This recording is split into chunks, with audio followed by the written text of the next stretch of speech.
চশমা museum, a house of world class, জলট্যাক মোড়, বহরমপুর মডার্ন হোটেলের সামনে।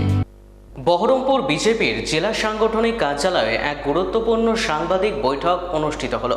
আসন্ন 2026-এর বিধানসভা নির্বাচনকে সামনে রেখে এই বৈঠকে উপস্থিত ছিলেন দলের জেলা সভাপতি মলয় মহাজন সহ 7 জন বিধানসভার প্রার্থী। বৈঠকে মলয় মহাজন জানান, এবার নির্বাচনে বিজেপি সংগঠিতভাবে লড়াইয়ে নামছে এবং প্রতিটি বুথে শক্তিশালী সংগঠন গড়ে তোলাই তাদের মূল লক্ষ্য।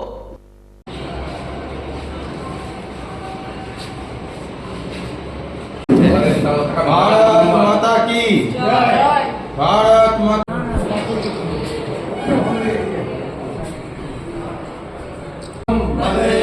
भारतीय जनता पार्टी जिंदाबाद। भारतीय जनता भारत माता की जय। भारत माता की जय। না না ছাড়িছি তো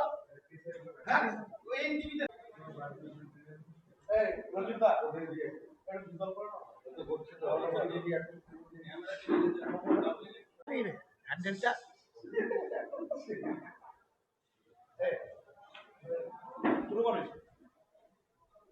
আপনাদেরকে আমার নমস্কার। আপনাদের সব চ্যানেলের মাধ্যমে মুর্শিদাবাদের গণদেবতাকে আমার প্রণাম। মুর্শিদাবাদ পশ্চিমবঙ্গের মধ্যে একটা বড় পিছিয়ে পড়া জেলা। মানুষের কাছে আমার অনুরোধ, এই অপশাসন থেকে মুক্তি দিন এবং মুর্শিদাবাদকে ওপরের দিকে তুলে আনুন। এর বেশি আমার কিছু বলার নেই। নমস্কার। নগর 70 বিধানসভা থেকে প্রতিদ্বন্দ্বিতা, আমাদের যে মোট ভোট আছে তার মধ্যে আশা করছি আমাদের ভালো একটা প্রভাব আছে। হিন্দু ভোটটা সম্পূর্ণ মাইনরিটি ভোটও, আমি যেহেতু একটা পঞ্চায়েত প্রধান, আর একটা আশা করছি ভোট মাইনরিটি ভোটও আমি কিছু একটা অংশ পাবো। রাজনীতি করতেছি, বিরোধী এবং একটা রাজ্যের শাসক দল টিএমসি তো আছেই, তার সেটা তো আশা করি যে আমাদের বিরোধী থাকবে, বিরোধী আছেই।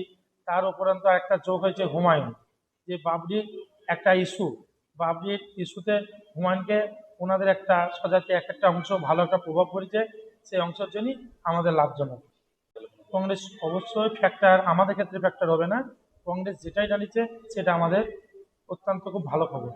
খুব ভালো লাগছে, আমি নিজেকে ধন্য মনে করি এবং আমি যে একজন পুরাতন কর্মী, দল আমাকে মনে করেছে, মনে রেখেছে, আমি খুব গর্বিত।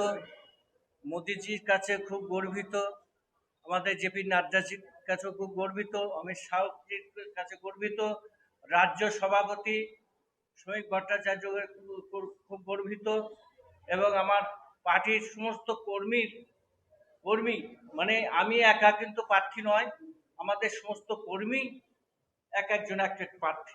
আমরা ইতিমধ্যে সবাই জেনেছি ভারতীয় জনতা পার্টি রাজ্য এবং কেন্দ্র নেতৃত্ব, জেলা নেতৃত্বের সুপারিশ অনুসারে আমাদের বহরমপুর সাংগঠনিক জেলার 7 জন প্রার্থীকেই ঘোষণা করেছে। আজকে আপনাদেরকে মূলত এই জন্যই ডেকেছি, আমাদের এই জেলার 7 জন প্রার্থী আজকে থেকেই, ইতিমধ্যে পূর্বে যারা ঘোষিত হয়েছে তারা আগে থেকে নেমেছেন, তথাপিও আমরা সকলে সমবেতভাবে আমরা একসঙ্গে নির্বাচন যুদ্ধে তৃণমূল নামক অপশাসনকে পশ্চিমবঙ্গ থেকে উৎখাত করব, এই সংকল্প নিয়ে ময়দানে অবতীর্ণ হতে চলেছে।